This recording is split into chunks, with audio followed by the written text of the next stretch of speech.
अभी आप सुन रहे थे एकत्व भावना का परिचय। एकत्व भावना जो ये दर्शाती है कि एक है तो सुख है, अनेक है तो दुख है।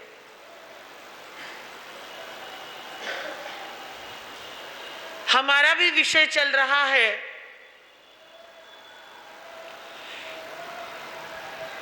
हमारी आत्मा 83,99,999 योनियों को पार करके मनुष्य का भव आज इसने धारण किया है।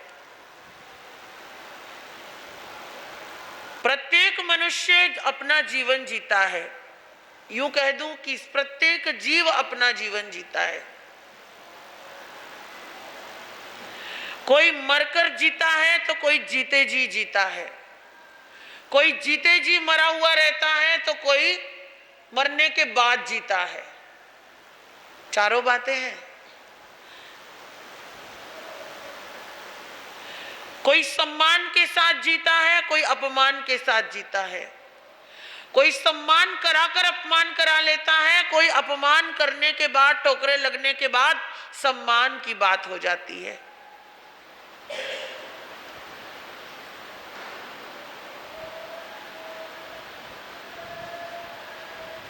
जीवन मनुष्य का मिला, महावीर कहते हैं, आत्मा को असंख्य भवों के बाद मनुष्य का चोला मिलता है। उसके ऊपर श्रुत का मिलना, सम्यक ज्ञान का मिलना, सम्यक सोच का मिलना, सम्यक चारित्र का मिलना, सम्यक आचरण का मिलना। कहने को हम सब महावीर के अनुयायी हैं, कहने को हमें ऐसा लगता है कि हम जैन हैं, हमें ऐसा लगता है कि हम जैन हैं, क्योंकि हमें नेम प्लेट मिली हुई है। हमारे पूर्वजों से हमें जैन शब्द मिला और हमने सोच लिया हम जैन हैं। लेकिन जैन कौन? जो जैनत्व को धारण करता है। जैनत्व क्या? जैनत्व का एक शब्द में आंसर आता है, केवल एक शब्द में। जानते हो कौन सा शब्द है जिससे पूरे जैनत्व की परिभाषा बन जाती है? जानते हो ऐसा कौन सा शब्द है जिसे सुनकर, पढ़कर, समझकर आप पूरे जैनत्व को अपने अंदर महसूस कर सकते हो? केवल एक शब्द है? नहीं, जिनके उपासक नहीं, केवल एक शब्द। मंत्री जी बताइए वो एक शब्द कौन सा है? संयम। आपने कहां जीता इंद्रियों को और मैंने कहां जीत लिया इंद्रियों को? बात तो जैनत्व की है। जैनत्व की परिभाषा केवल एक शब्द में आती है, वो है विवेक। क्या है? सिर्फ और सिर्फ एक शब्द है, विवेक। यतना। विवेक यानी कि ठहर जाओ, समझ जाओ, यतना पूर्वक करो। परमात्मा से इंद्रभूति गौतम ने पूछा, कहम चरे कहम चिट्ठे कहम मासे कहम सए कहम भुंजंतो भासंतो पावकम्मम न बंधई। कि हे परमात्मा, आप कहते हैं उठने में भी दोष है, चलने में भी पाप लग रहा है, खड़े होने में भी पाप लग रहा है, सोने में भी पाप लग रहा है, बोलने में भी पाप लग रहा है, खाने में भी पाप लग रहा है, हर चीज में पाप लग रहा है, पाप का बंध हो रहा है। पाप कितने प्रकार के हैं? 18 प्रकार से बांधे जाते हैं। पहला है प्राणातिपात, यानी कि जीव हिंसा। क्योंकि जीव हिंसा से हम बच नहीं सकते, ना आप ना मैं, बिल्कुल भी बच नहीं सकते। क्योंकि हवा में भी जीव है, पानी में भी जीव है, पृथ्वी में भी जीव है, अग्नि में भी जीव है, वनस्पति में भी जीव है, और इन पंचभूतों को आप त्याग नहीं सकते। ना साधु त्याग सकता है और ना ही, आपका तो सवाल ही नहीं उठता।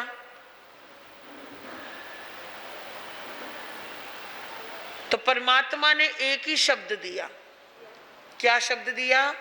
जयम चरे जयम चिट्ठे जयम मासे जयम सहे जयम भुंजंतो भासंतो पाव कम्मम न बंधई।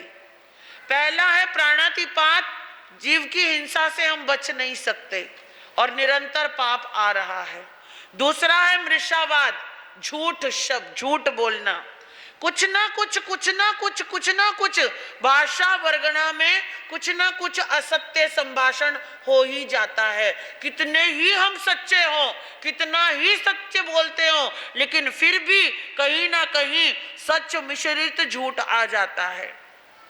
क्योंकि संसारी हैं, छद्मस्त हैं, कभी कभी किसी को मनाने के लिए, कभी कभी किसी को सही करने के लिए, कभी कभी किसी को झूठ साबित करने के लिए, कभी कभी अपनी बात को साबित करने के लिए, कभी कभी किसी को चढ़ाने के लिए, कभी कभी किसी को उतारने के लिए, कभी कभी किसी को गिराने के लिए, कभी कभी पावर दिखाने के लिए, और कभी कभी किसी की पावर छीनने के लिए, कभी ना कभी किसी ना किसी रूप में पूरे दिन भर में हम पता नहीं कितना झूठ बोल जाते हैं।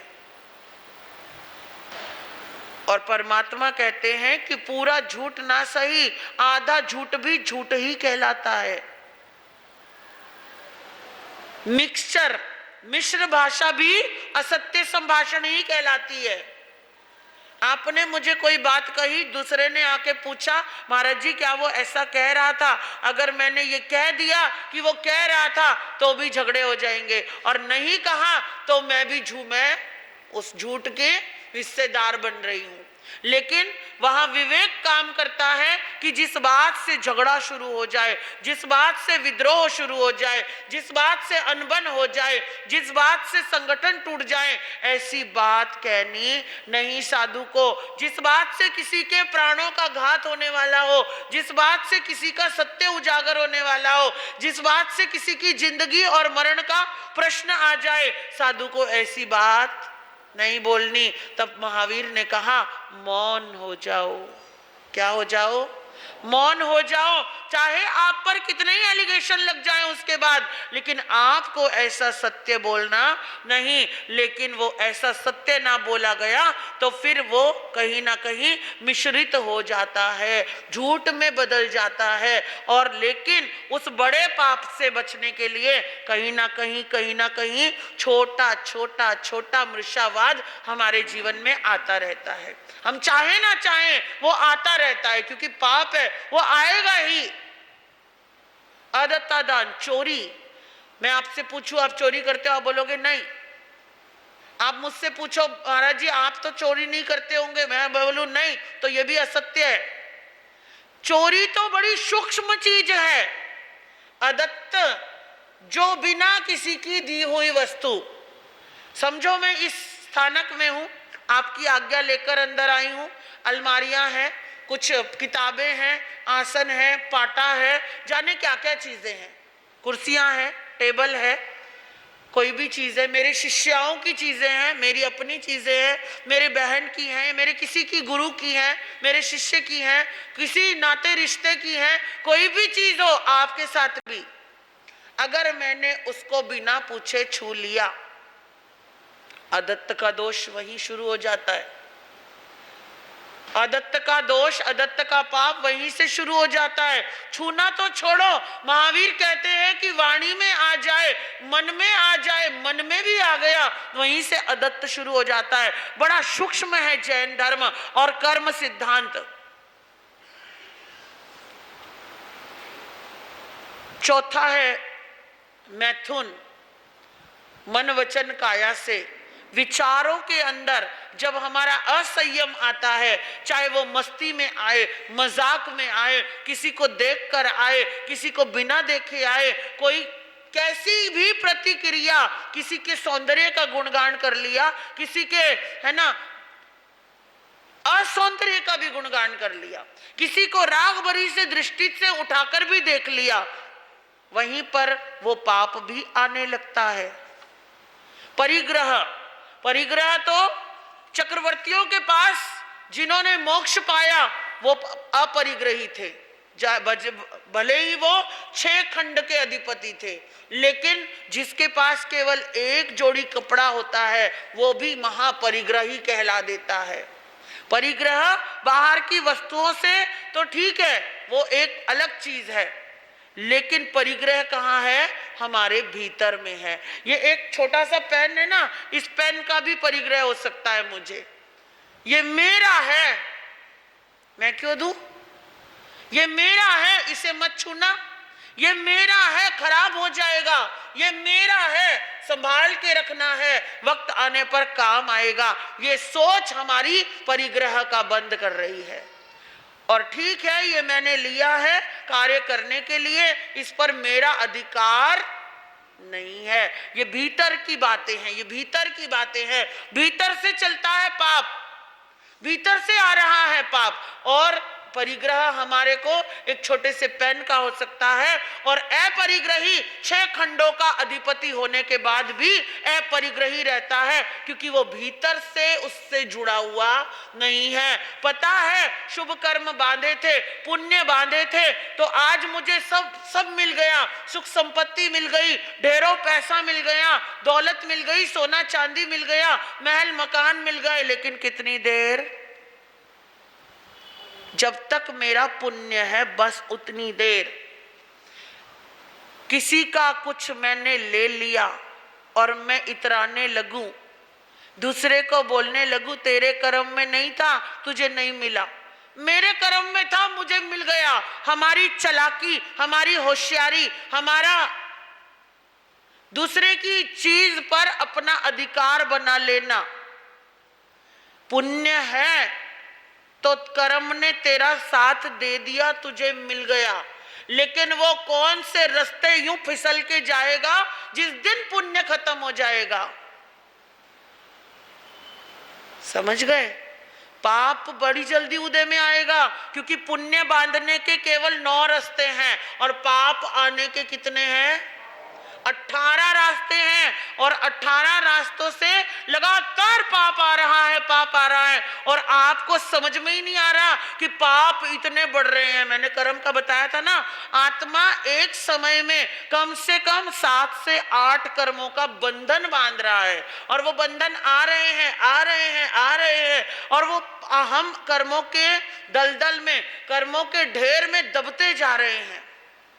अब कर्म कैसा है कि वो भूसे जैसा, भूसा देखा है? गाय का भूसा, भूसा स्टोर में भरा हुआ देखा है? ठूस ठूस के भर देते हैं, ठूस ठूस के भरा हुआ है भूसा। अब उसे खाली करना है तो कैसे करेंगे? कितने दिन में होएगा?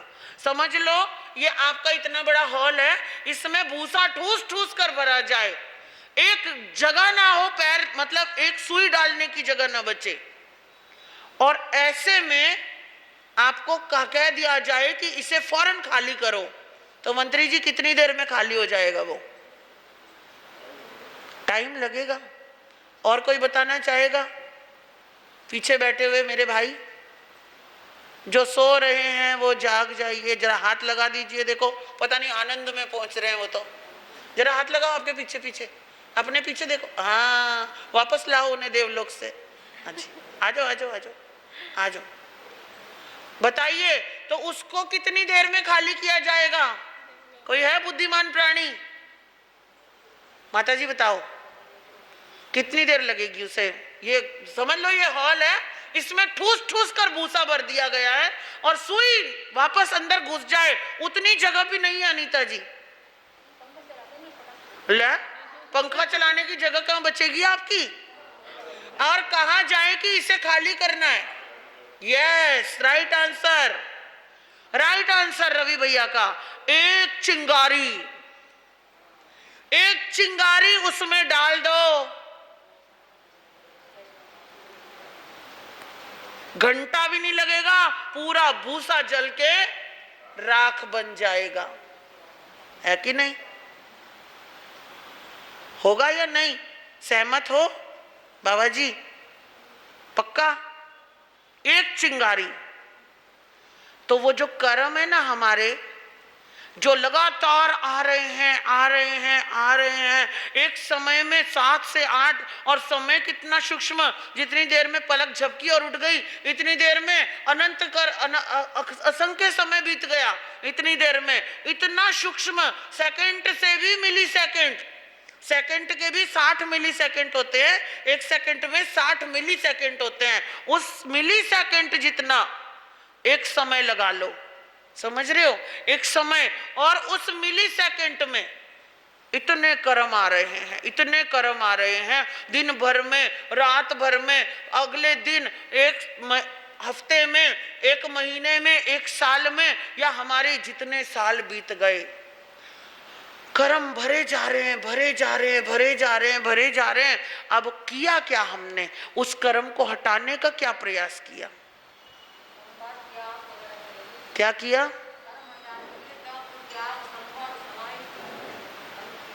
एक भाव का दिया, एक भाव की चिंगारी चाहिए।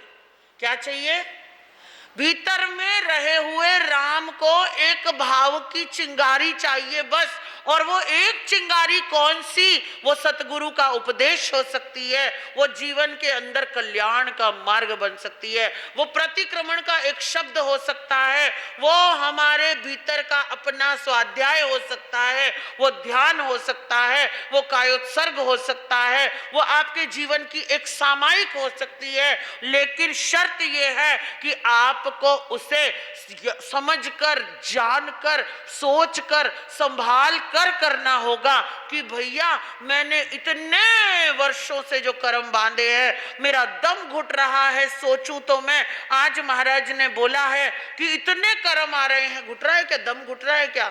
मैं उस भूसे के अंदर दबा हुआ व्यक्ति हूं और मेरा दम घुट रहा है, इतने कर्म मैंने बांध रखे हैं, और अब इन कर्मों को मुझे हटाना है, मुझे बाहर निकलना है। तो कैसे निकलूं, कैसे निकलूं? तो परमात्मा कहते हैं आजा, बस मन को स्थिर करो, समभाव में लाओ, यत्न में लाओ, और जो किए हुए कर्म है उनका प्रायश्चित कर दो। सरलता को ले आओ जीवन में, सहजता को ले आओ जीवन में, समता को ले आओ जीवन में, और कुछ लाने की जरूरत नहीं है। पहले मन को वश में करो, बाद में बाकी चीजों को करो। देने के लिए करोड़ों का दान कर दो, करने के लिए वर्षों की तपस्या कर लो, होने को पूरी जिंदगी मौन में रह जाओ, बनने को तुम साधु का ये चोला भी पहन लो, करने को कठोर से कठोर क्रिया को कर लो, लेकिन जो भीतर में आत्मा है, उसके जो भाव हैं, आत्मा भी कितने प्रकार की होती है पता है आपको? 8 प्रकार की। कौन कौन सी? द्रव्य आत्मा, कषाय आत्मा, योग आत्मा, उपयोग आत्मा, ज्ञान आत्मा, दर्शन आत्मा, चारित्र आत्मा और वीर्य आत्मा। 8 प्रकार की आत्मा है। कौन कौन सी? ऊपर से चला गया ना सारा? सच बताना है महाराज जी, क्या बोल गए? हमें तो कुछ समझ में नहीं आया, पल्ले ही नहीं पड़ा। द्रव्य आत्मा, द्रव्य आत्मा यानी जो शरीर के अंदर हमारी आत्मा बैठी हुई है, आत्मा जिसे हम बोल रहे हैं आत्मा राम, द्रव्य आत्मा। कषाय आत्मा, कषाय कितने हैं? 4 होते हैं ना? कौन कौन से मंत्री जी? मंत्री जी हो आप? ले, इतनी जल्द मची होती है बताने की, जो चीज याद है तो फट से बताएंगे। करोड़पति बनना है आपको? अच्छा, अमिताभ बच्चन याद आ गया अम्मा जी को। 7 करोड़ का प्रश्न। कषाय कितने? 4। क्रोध, मान, माया, लोभ, 4 कषाय। लेकिन उनको आत्मा क्यों बोला गया? ये सोचो, ये विषय सोचने का। क्यों बोला गया होगा? क्योंकि वो आत्मा के इतने करीब है, इतने करीब है, इतने चिपके हुए हैं कि उनको वो परिलक्षित होते हैं, दिखते हैं। वो ऐसा लगता है कि आत्मा ही है वो। जैसे शीशे के आगे हम खड़े हो जाते हैं तो आपको लगता है ना सामने शीशे में मैं ही हूं, सामने एक और है जो मैं ही हूं, पर वो हम होते हैं क्या? दिख रहे होते हैं, लेकिन हम होते हैं क्या उसमें? हमारा चेहरा दिख रहा होता है, हमें लगता है मैं ही हूं, पर वो हम हैं नहीं, वो हमारी परछाई है। तो जो परछाई जैसे बिल्कुल साथ में है, लगता है कि वो आत्मा ही है, इसलिए उसको क्या कह दिया गया? कषाय आत्मा। इतने पास से, इतने चिपके हुए हैं, कितना भी सहज भाव में रह लो, एक क्षण लगता है, एक क्षण कि जैसे ही कान में कुछ शब्द गया, मन का भाव बदल गया तुरंत। किसी ने मेरी प्रशंसा करी, महाराज जी आप तो बड़े सुंदर हो, वाह, आंखों में चमक, चेहरे पे मुस्कुराहट। किसी ने कह दिया महाराज जी आज आप अच्छे नहीं लग रहे। क्यों भाई, इसने ऐसा क्यों कहा होगा? तुरंत भाव बदल गया। महाराज जी आप बड़ा गजब का बोलते हो, वाह मेरी प्रशंसा हो रही है, मन फूल गया। महाराज जी आपने ऐसा क्यों बोल दिया, आपको ऐसा शोभा देता है क्या बोलना? और तुरंत मेरा भाव बदल गया। इसकी हिम्मत कैसे हो गई मेरे सामने तेज बोलने की? अगर तुझे बोलना ही था तो ढंग से बोलते। इस तरीके से बोलने का क्या मतलब है? भाव बदल रहा है। मेरा भाव देखिए, आप भीतर का भाव देखिए। मैंने कहा माता आप बहुत सुंदर लग रही हो आज, दिल खुश होएगा या नहीं होएगा? आज तो बड़ी उदास सी लग रही हो, क्या है? अच्छे से रहना नहीं आता क्या आपको? तुरंत भाव बदलेगा। सेठ जी आप बड़े पैसे वाले हो, बहुत अच्छे हो, बहुत अच्छा लगेगा। अरे भाई तू कितना ही पैसे वाला है, लेकिन तेरी नीयत अच्छी नहीं है। भाव बदलेगा कि नहीं बदलेगा? तेरी हिम्मत कैसे हुई आज यहां आने की? भाव बदल गया। आओ पधारो, स्वागत है आपका, भाव बदल गया, है ना? तो जो ये भाव है ना भीतर में, ये कषाय रूप है। कभी क्रोध में जाता है, कभी मान में जाता है, कभी माया में चला जाता है। और माया में तो इतना फंस चुका है, इतना फंस चुका है, पल पल में माया कर रहे हैं। हम किससे माया कर रहे हैं? हम खुद से माया कर रहे हैं। हम अपने आप को छल रहे हैं, दुनिया को नहीं छल रहे हैं। हम सोच रहे हैं मैं बड़ा होशियार हूं, लेकिन भैया तेरे जो ये सोचता है ना मैं बड़ा होशियार हूं, उससे बड़ा मूर्ख कोई नहीं होता। ये हकीकत होती है, क्योंकि वो खुद ही माया के प्रपंच में फंस रहा है। उसे पता ही नहीं कि वो उस माया के घेरे में इतना उलझ चुका है। मकड़ी को देखा है ना, वो अपना जाला बुनती है, कभी करीब से देखा है, गौर से देखा है? मैंने बहुत बार देखा है। मकड़ी आती है, एक तार से इसको दोनों को जोड़ेगी, आएगी जाएगी, आएगी जाएगी, आएगी जाएगी, आएगी जाएगी, 15-20 बार इधर से उधर जाएगी और वो जोड़ देगी तार को, और फिर उसके बीच में जाएगी, चक्कर लगाएगी, लगाती जाएगी, लगाती जाएगी, लगाती जाएगी, लगाती जाएगी, लगाती जाएगी, लगाती जाएगी, लगाती जाएगी, बीच में आएगी और फिर खुद ही फंस जाएगी। और उसे पता लग रहा होता है कि मैं अपना घर बना रही हूं, मैं अपने रहने का स्थान बना रही हूं, मैं अपने लिए बहुत सुंदर कारीगरी कर रही हूं। मकड़ी को यह लग रहा होता है, लेकिन एक्चुअल में वो खुद को उस चीज के अंदर फंसा रही होती है, बाहर नहीं निकाल रही होती है, वो फंस जाती है। और जो फंस जाता है वो क्या हो जाता है? बेवक्त मारा जाता है। तो माया क्या है? हमें लग रहा होता है हम बना रहे हैं, लेकिन एक्चुअल में हम अपना ही बिगाड़ रहे होते हैं। माया इतनी सूक्ष्म है कि हम समझ में ही नहीं आता। तो माया भी आत्मा के बिल्कुल उस कांच की तरह है। कांच में दिख रहा है मैं खुद को बना रहा हूं, लेकिन बना नहीं रहा हो रहा है, वो बिगाड़ रहा होता है। और ऐसे ही लोभ है, लोभ की प्रवृत्ति, क्षणिक लोभ भी आत्मा के लिए दुश्मन का रूप बन जाता है। तो इसलिए कषाय को क्या कहा गया? आत्मा। योग आत्मा, 3 योग हैं। कौन कौन से? मन वचन काया, तीनों योग भी क्योंकि जब जब शरीर मिलता है आत्मा को तब तब योग साथ आते हैं। पहले काया आती है, फिर वाणी आती है, और फिर लास्ट में क्या आता है? मन आता है। लेकिन काम सबसे ज्यादा क्या करता है? मन ही करता है। मन के हारे हार है और मन के जीते जीत। और द्रव्य आत्मा, कषाय आत्मा, योग आत्मा, आगे क्या आत्मा आएगी? उपयोग, वो कल बात करेंगे। घड़ी ने अपना समय बिल्कुल बजा दिया है, आपका समय हुआ।